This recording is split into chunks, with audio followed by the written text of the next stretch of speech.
चलिए एक और जो मिलियन डॉलर क्वेश्चन है जो सबके मन में है वो ये है कि इंग्लिश में कहावत है, first impression is the last impression. तो पहला impression Shubman Gill the captain का कैसा है आपके? देखिए, शुरुआत अच्छी थी क्योंकि आप अगर उनका कैप्टनसी करियर देखें, जब उन्होंने गुजरात टाइटंस के लिए पहले कप्तानी जिस साल शुरू की थी, उस साल वो फील कर रहे थे कि कप्तानी क्या है, क्योंकि फ्रेंचाइज क्रिकेट अलग है। वहाँ पे आपका दबाव जो है, जब आप समझ सकते हैं कॉर्पोरेट वर्ल्ड में आपके पास ऊपर से काफ़ी दबाव है परफॉर्म करने का। आपके क्रिकेट के बारे में ही नहीं, बहुत सारी चीज़ें साइड में जो चलती हैं एक IPL फ्रेंचाइज में, वो बहुत सारे हैं, वो आपको पता है क्या प्रेशर्स रहते हैं। तो वो शुभमन गिल को हैंडल करना, खासकर एक ऐसी टीम, लोग कहेंगे गुजरात टाइटंस अभी आई, आते ही जीत गए, दूसरे साल जीतते रह गए, 39.3 तक जीते हुए थे, या 39.5 तक भी वो जीते हुए थे। और सडनली आप एक ऐसे सक्सेसफुल फ्रेंचाइज के कप्तानी कर रहे हैं, जो आपका जो सक्सेसफुल कप्तान है वो कहीं और चला गया, उसके ऊपर कुछ और चल रहा है, यहाँ पे आप कप्तानी कर रहे हैं। मुझे लगा उस साल उनको वक्त लगा, उनके बल्लेबाजी के साथ भी और उनकी कप्तानी के साथ भी। वो कहते हैं ना, you learn on the job, आप सीखते हैं। वो लग रहा था, वो फीलिंग ले रहे थे उस साल कप्तानी की। और इस साल आप देख लीजिए उनकी कप्तानी कितनी अच्छी रही, बल्लेबाजी कितनी अच्छी रही। और इस टेस्ट मैच की अगर आप बात करें तो वैसे ही शुरुआत हुई थी। मेरा मानना है कि जिस हिसाब से बल्लेबाजी हुई थी, जिस हिसाब से पहले इनिंग में सब चल रहा था, पर सडनली ऐसा लगा कि जब दबाव में आए तो काफ़ी सारे वहाँ पे हाथ हिलाते हुए दिखे। वो मेरे लिए ठीक नहीं था। मुझे लगता है ही विल लर्न। वही मैंने कहा, पेशेंस दिखाना पड़ेगा, क्योंकि आप नहीं चाहते, क्योंकि अब हम अनुभव के साथ बैठे हुए हैं, सबने गलतियाँ की हैं, सब गलतियाँ करते हैं, और ऐसा नहीं है कि कोई आगे चल के नहीं करेगा। तो वो जो मैं कह रहा हूँ ना, सब्र, वो उनके साथ दिखाना पड़ेगा, क्योंकि अगर आप उनको नियुक्त कर चुके हैं बतौर कप्तान, और वो आगे चल के प्रिंस हैं या जो भी आप उनको नाम देना चाहते हैं, जो प्लेयर हैं, मेरा मानना है कि उनके साथ थोड़ा सब्र दिखाना पड़ेगा, और ही विल डेफिनेटली इम्प्रूव। उनका बिल्कुल आगे चल के सिचुएशंस जो हैंडल करना होता है अंतर्राष्ट्रीय स्तर पर, वो मुझे लगता है बहुत अच्छी तरीके से करेंगे आगे चलकर। एक चीज़ जो मैंने बेदी सर से और आपको देख के सीखा है वो ये है कि अगर विकेट लेना हो तो 4 फ्लाइटेड गेंदें फेंकिए और फिर आप अपना विकेट टेकिंग गेंद डालते हैं। तो ये अभी तक मेरी फ्लाइटेड गेंदें थी। अब जो है वो एक गूगली जैसा एक हार्ड क्वेश्चन आएगा, और वो ये, बहुत लोगों को लगता है कि इंडियन क्रिकेट किसी एक शख्स के विम्स एंड फैंसी पे, किसी एक बंदे के बलबूते पे, किसी एक बंदे की मर्जी पे चलता आ रहा है।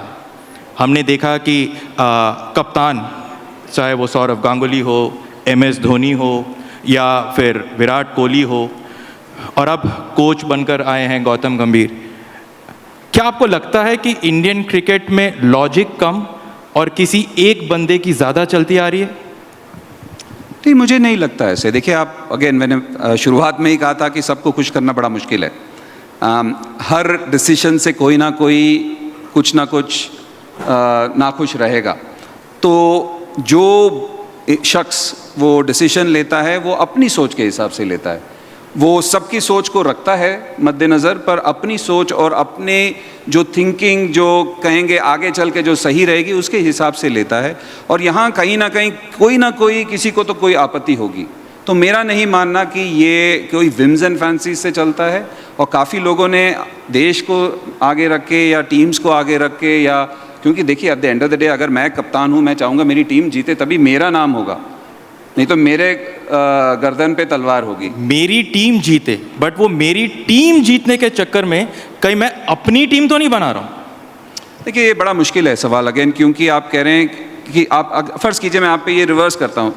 आपको सवाल पूछना मेरा काम नहीं, मुझे पता है आपका सवाल पूछना, तभी मैं जवाब दे रहा हूँ कि किसी एक के विम्स एंड फैंसी से नहीं चलता, क्योंकि लगता है सबको। मैंने तभी कहा ना, जब आप बैठते हैं, जब आप कॉर्पोरेट स्ट्रक्चर पे बैठते हैं, आप ऊपर से बहुत सारे डिसीजंस लेते हैं। क्या हर किसी को खुश कर सकते हैं? नहीं। तो आप सोचिए, आप एक 1.5 बिलियन या जितनी भी हमारी आबादी है, वहाँ पे हर कोई एक्सपर्ट है क्रिकेट का। जो खेला हुआ है उससे ज़्यादा बाकी लोग एक्सपर्ट हैं, मानना कि नहीं? पर आप सोचिए किस किस को खुश करेंगे, क्योंकि आप अपनी क्रिकेटिंग लॉजिक और अपनी क्रिकेटिंग सोच से, जो भी है at the helm of affairs, जो भी है एट द टॉप, जो भी कप्तान है या चयन करता है, वो अपनी सोच और टीम के भलाई के लिए करते हैं। यहाँ पे अगर एक आध ऊंच नीच हुआ तो मुझे लगता है बड़ा मुश्किल है संभालना, क्योंकि बाकी लोग उसको बड़ी पैनी नज़र से देखते हैं और उसके साथ काफ़ी सारी कंट्रोवर्सीज जुड़ जाती हैं। फिर मुझे नहीं लगता ऐसा। क्या इसका मतलब ये है कि जब गौतम आए या अभी शुभमन आए तो उनके टीम के आसपास के कई खिलाड़ी हमें इंडियन टीम में देखने को मिल रहे हैं?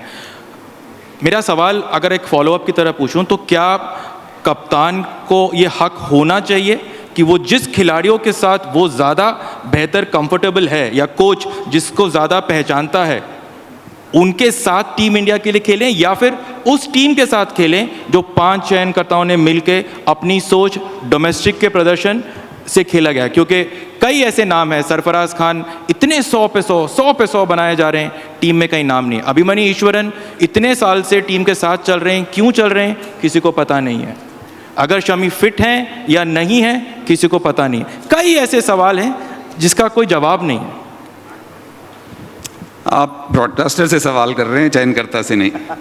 तो ये सवाल आपको चयनकर्ताओं से करना चाहिए। और देखिए, चयनकर्ता ने ही टीम बनाई है, और ऐसा नहीं है कि देखिए पहले तो एटलीस्ट जब तक मैं खेलता था या थोड़ा और आगे तक 14 लोगों की मारामारी थी उधर, 14 या 15 की ही टीम बनती थी।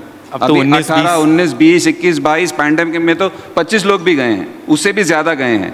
तो टीम में भी जगह बनाना आसान है, ऐसा नहीं है कि मुश्किल है। पर आप देखिए उस 15 में से 11 खेलते थे, अभी 18, 19, 21 में से 11 खेलते हैं।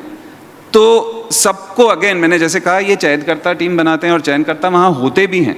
ऐसा आपको भी पता है कि मैच के दौरान आपके मुख्य चयनकर्ता या बाकी चयनकर्ता होते हैं। तो मुझे नहीं लगता कि कोई इंडिविजुअल डिसीजन अपने आप लेता है। ये लोगों की सोच, टीम की सोच, कप्तान की सोच, सेलेक्टर की सोच, सबके साथ ये टीम बनती है। तो उनसे ये सवाल आपको पूछना पड़ेगा कि कौन क्या इंडिविजुअल ले रहा है या ये आप कलेक्टिवली ले रहे हैं। अच्छा, मैं आपसे एक सवाल पूछता हूँ कि क्या आपको लगता है कि विराट कोहली और रोहित शर्मा रिटायर हुए हैं या उन्हें रिटायर करने को कहा गया? No idea. गलत, अगेन आप गलत इंसान से पूछ रहे हैं। आप मुझसे पूछिए आपको रिटायर होने में मजबूर किया है या आप रिटायर हुए। मैं आपको बता सकता हूँ मैं रिटायर हुआ क्योंकि मैं बूढ़ा हो चुका था। तो सब आपने वहाँ उन्होंने सबने क्लियरली बता दिया है कि हमारा जो इंटेंट था वो बाकी जगह से नहीं रिटायर हुआ। अब T20 जीते, T20 से वो रिटायर कर गए। अब आप सोचिए दोनों की एज भी कहाँ पे है, सबका मोटिवेशन अलग अलग है, और you have to take what they have said at face value. इससे आगे मुझे नहीं लगता स्पेकुलेट करना चाहिए। अच्छा, अगर हम विराट रोहित पे ही रहें और सबको लगा कि जैसे आपने बात करी बिग बूट्स टू फिल, सबको लगा कि विराट के बिना, रोहित के बिना वो बैटिंग लड़खड़ाएगी, लेकिन हमने पहले टेस्ट मैच में 5 शतक देखे। तो क्या हम बिल्कुल मिस नहीं करेंगे विराट रोहित को, जो उन्होंने इतने सालों से इतने रन बनाए, एक झटके में युवा लोग आए 5 शतक बनाया, और हमने कहा क्यों मिस करेंगे? देखिए जिस इसमें ना ये कहते हैं ना time and tide wait for none. तो जो प्लेयर बने हैं वो अपने बलबूते से बने हैं, अपनी मेहनत से बने हैं, अपने परफॉर्मेंस से बने हैं। आप उनको उस पेडेस्टल पे आप इसलिए रखते हैं क्योंकि उन्होंने रन बनाया। आपने मुझे इसीलिए बुलाया क्योंकि मैंने कुछ किया, इसीलिए मैं यहाँ पे आके सबसे बात कर रहा हूँ। तो जब कोई जाता है तो हमेशा आप चाहते हैं कि जल्दी वो ट्रांजिशन हो जाए ना। हम नहीं चाहते कि 6 साल बाद आपको रिप्लेसमेंट मिले विराट कोहली का। और यहाँ पे भी अगर आपने देखा हो तो इस मैच में 2 बार कोलैप्स हुआ है। हाँ, 2 बार हुआ है, लेकिन लोअर ऑर्डर हुआ।